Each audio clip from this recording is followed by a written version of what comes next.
দর্শক আসসালামু আলাইকুম। দেশ ও বাইরে যারা দেখাচ্ছে সবাইকে প্রীতি শুভেচ্ছা। দর্শক আজকে কত আশায় গরিব গেছে ঘরের মেয়ে, তো মেয়েটির নাম হচ্ছে বৃষ্টি। মেয়েটি দেশে বাড়ি যশোর। তো মেয়েটি খুব কষ্টে দিন যাচ্ছে। তো মেয়েটির বাবা মা নাই, দাদি কাছে মানুষ হয়েছে, খুব কষ্টে দিন যাচ্ছে। তো বাবা ছোটোবেলা এবং মা ছোটোবেলা মারা যায়। তো অনেক কষ্ট করে জীবন সংগ্রাম করে একটু বড় হয়েছে।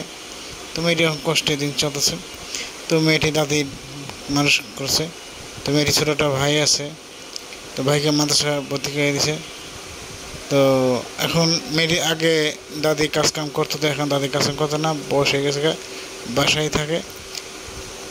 যেহেতু মেয়েটি বড় হয়ে গেছে, এখন মেয়েটির বয়স মাত্র 19-20 বছর চলতেছে। তো মেয়েটি একটু কাজ করে, ডেলি মেশিন কাজ করে। তো বাড়ি থেকে একটু দূরে। তো ওর পরিচিত মেয়ে বোন আছে, সে বোনের বাসায় টেলি মেশিন কাজ করে। আরও অনেক মেয়েরা আছে 7-8 জন। তো তাদের সাথে একত্রে কাজ করে, টেলি মেশিন কাজ করে। তো দেখা যায় দৈনিক 280, 300, 400 যা টাকা পায় তা থেকে অর্ধেক টাকা দেয়, অর্ধেক টাকা মালিক রেখে দেয়। কারণ মালিকের বা ঘর ভাড়া, তারপর আপনার যে কাপড় মেশিন খরচ, এগুলো বাদ দিয়ে বাকি টাকা অর্ধেক দেয়, অর্ধেক দিয়ে দেয়। তো মেয়েটি সকাল 7টার সময় বাসাবাড়ি নিজের বাসায় কাজ শেষ করে, তো মেয়েটির ছোটো ভাইকে মাদ্রাসা যাওয়ার সময় দিয়ে তো ওই বাসা যায় কাজ করতে, টেলি মেশিন কাজ করার পরে দেখা যায় 1-2টার দিক দেওয়া লাঞ্চ ব্রেক দেয়, লাঞ্চ করে আবার কাজ করে বিকাল 5টা বা 6টার দিকে কাজ শেষ হইলে আবার বাসা আসে।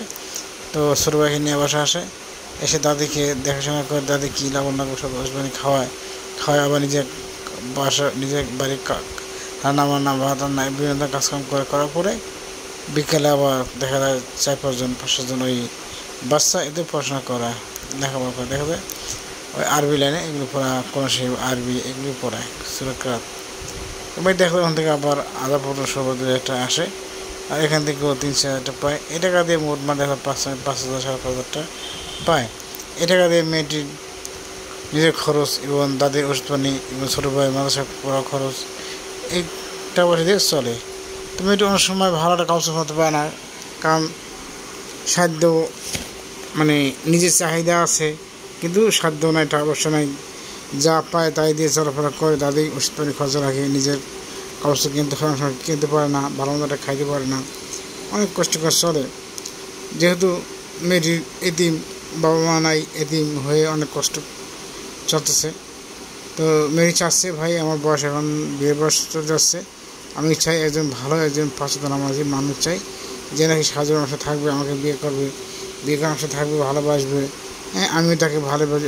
একজন মেয়ে স্ত্রী হিসেবে মেয়ে জামাই প্রতি যত ভালোবাসা দরকার, আমি তাকে ভালোবাসি আজীবনের জন্য। তো আমি চাই একজন প্রবাস হোক বা দেশি ভালো মানুষ হোক, সে যদি আমাকে বিয়ে করে নিতে চায় বাইরে, সেটা আমি রাজি আছি। আর যদি মুখে না বিয়ে করে আমার বাড়িতে রাখবো, আমার আব্বা মা আছে, ভাই বোন আছে, তার সাথে থাকবো, সেটাও আমি রাজি আছি। যদি বলে না ঠিক আছে, আমি 1 বছর বা 6 মাস পর আসবো, এসে তোমাকে দেখে যাবো, তোমাকে মাসের খরচ দেবো, তাতে আমি রাজি আছি। ভাই আমার আব্বা মা নাই, যাতে আমার শ্বশুর শাশুড়ি থাকবে, তাহলে আমার আব্বা মা তাদেরকে খেয়াল করে আমি বাঁচতে চাই, তাদের সাথে থাকতে চাই। এরকম যদি ভালো একজন বাচ্চা আমাদের মানুষ পাই, আলহামদুলিল্লাহ আমি বিয়ে রাজি আছে, বিয়ে করবো। আমার এদের মধ্যে কোনো দ্বিধাবোধ নাই, এতে কোনো সমস্যা নেই, আমি বিয়ে করবো। তো দর্শক, আমি এরকম ভালো মানুষ হলে আমি তার সাথে জীবনসঙ্গী হিসেবে তার সাথে থাকবো, আমার কোনো আপত্তি নাই, আমার কোনো সমস্যা নেই। আমি আমার নাম্বার দেওয়া, সেই নাম্বার দিয়ে সাথে কথা বলবো। দর্শক, আসলে বিজনেসই আল্লাহ হাফেজ, সবাই ভালো সুস্থ, আল্লাহ হাফেজ, আসসালামু আলাইকুম।